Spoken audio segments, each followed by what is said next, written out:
Rise and shine, everyone. Time now 6 o'clock here on your finally Friday morning. We have made it to the weekend. Jason Hackett and Lauren Lemanchek here with you. It is frosty outside, just like the heart of Vikings fans this morning. Ooh, I like that. Yeah, not a great morning, but you know, the weekend looks a little nicer. Yeah, you know what? As a whole, today is going to be a nice day. We're going to see lots of sunshine. So by fall standards, it's a beautiful Friday. Just this morning, it is frosty, and we are also tracking some patchy areas of fog this morning, especially areas near river valleys around the Stillwater area. We are seeing some of that patchy fog, and you can see that on our live camera right now. It's nothing super thick, but that combined with some foggy some frosty conditions might slow you down a little bit to start off the day. Spotty showers are possible early Saturday morning, but this weekend should be mainly dry with additional rain chances as we head into early next week. This is the main story this morning. Look at this. Temperatures dropping well below freezing for a good chunk of the Twin Cities metro. Crystal down to 25, Eden Prairie and Lakeville down to 29. Princeton, it's 19 degrees this morning.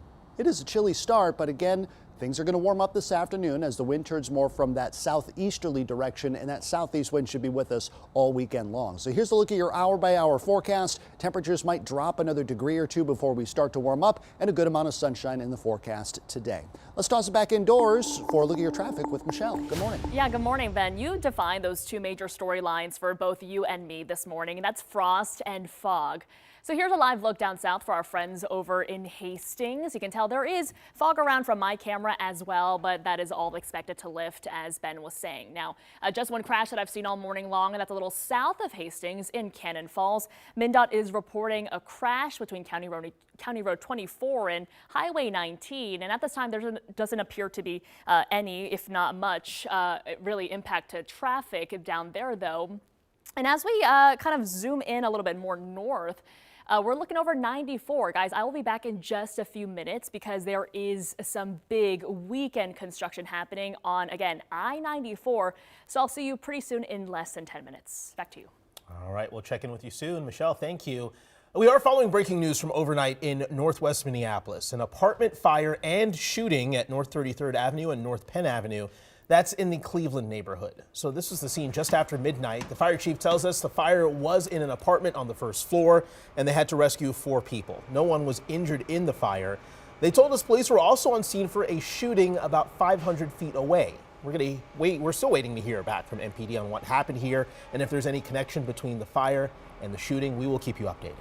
Our top story this morning, thousands of Target employees are facing a long weekend of waiting and worrying. Yeah, they got official word yesterday that 1,000 people will be let go, but they won't know who until Tuesday. Audrey Russo's live this morning, and Audrey, the cuts really go deeper than that.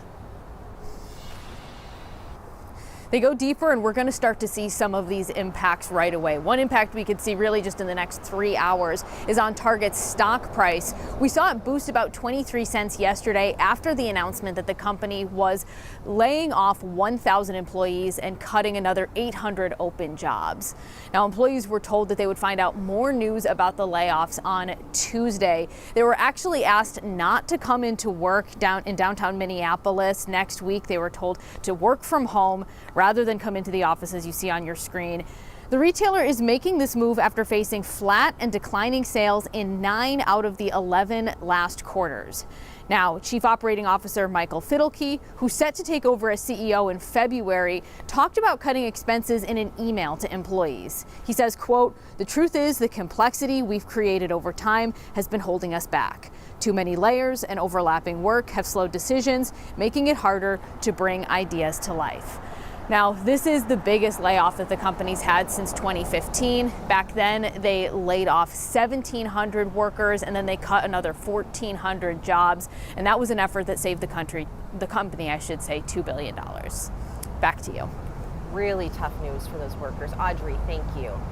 There are some stunning charges this morning involving the former CEO of the Minneapolis Regional Chamber of Commerce. He's accused of embezzling more than $200,000 from the organization. Court documents say Jonathan Weinhagen created a fake consulting company called Synergy Partners and an alias by the name of James Sullivan to allegedly funnel money from the chamber and use it for personal expenses. Documents also say Weinhagen stole $30,000 in reward money meant to help solve crimes involving children, including the shooting death of KG Wilson's 6-year-old granddaughter, Anaya Allen, whose killer has still not been caught. Some greedy, heartless monster took $30,000 out of a fund of some innocent children's justice reward money. That is just unheard of.